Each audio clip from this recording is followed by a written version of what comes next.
ប្រពន្ធដែលមានប្រសិទ្ធភាពបំផុតក្នុងការបំបត្តិមុនស្នាមអត់ខ្មៅនឹងចូលមកឃើញលទ្ធផលត្រឹមតែ2សប្តាហ៍ប៉ុណ្ណោះប្រសិនមកបងប្អូនចង់ព្យាបាលមុនស្នាមមុនចំណុចខ្មៅនៅលើផ្ទៃមុខស្បែកស្ងួតនិងធ្វើឲ្យស្បែកសភ្លឺថ្លានេះជាវីដេអូសម្រាប់បងប្អូនអ្វីដែលបងប្អូនត្រូវការមានដូចជាស្លឹកបាស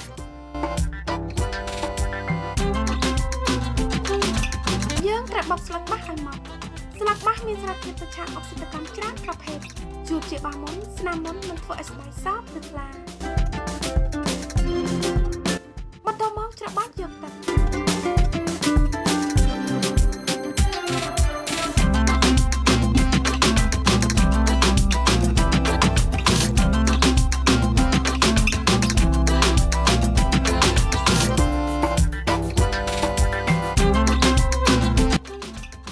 រួចហើយដាក់ម្សៅពោត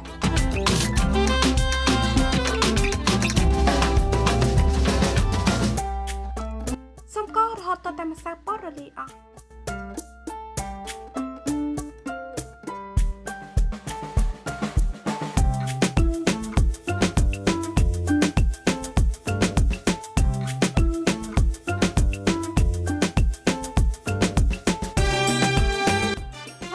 ដាក់ចំអិតដោយបើកភ្លើងតិចៗបន្តកូររហូតដល់តែបងប្អូនទទួលបានល្បាយនិងខាប់ល្មម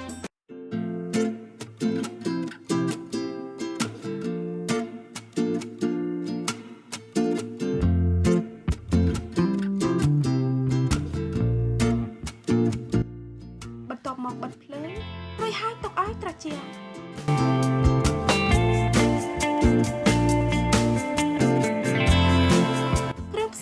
ទៀតគឺចាយប្រទាលកន្ទុយក្រពើចាយប្រទាលកន្ទុយក្រពើជួយប្រសិនដល់ស្បែកជាបាមុននិងជួយបង្កើនភាពយឺតរបស់ស្បែកហើយយើងត្រូវការទឹកឃ្មុំជួយឲ្យស្បែកភ្លឺរលោងបំបត្តិស្នាមនិងជាប់មុខ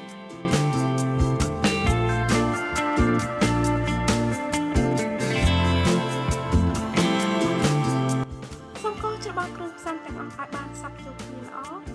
ម៉ាស់លាបមុខរបស់យើងគឺបានរួចរាល់សូមចាក់ចូលទៅក្នុងខ្លោងនិងរក្សាទុកនៅក្នុងទូទឹកកក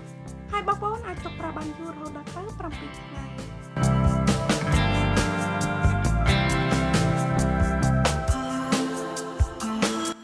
របៀបប្រើប្រាស់សូមលាបថ្នាំនៅលើផ្ទៃមុខដែលបានលាងសម្អាតស្អាត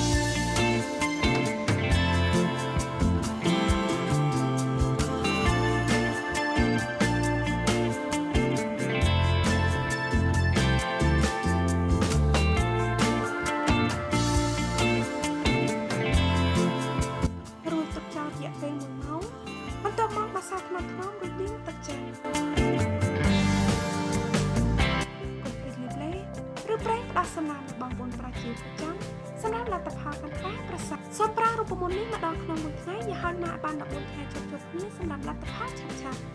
បន្តប្រើរូបមន្តជាប្រចាំតែមុខរបស់បងប្អូននឹងមើលទៅសភ្លឺថ្លាជាងមុនរាល់បញ្ហាស្បែកមុខរបស់បងប្អូននឹងកាត់បន្ថយពីមួយថ្ងៃទៅមួយថ្ងៃខ្ញុំប្រកាសថាបងប្អូននឹងឃើញថ្លៃតាំងពីការប្រើប្រាស់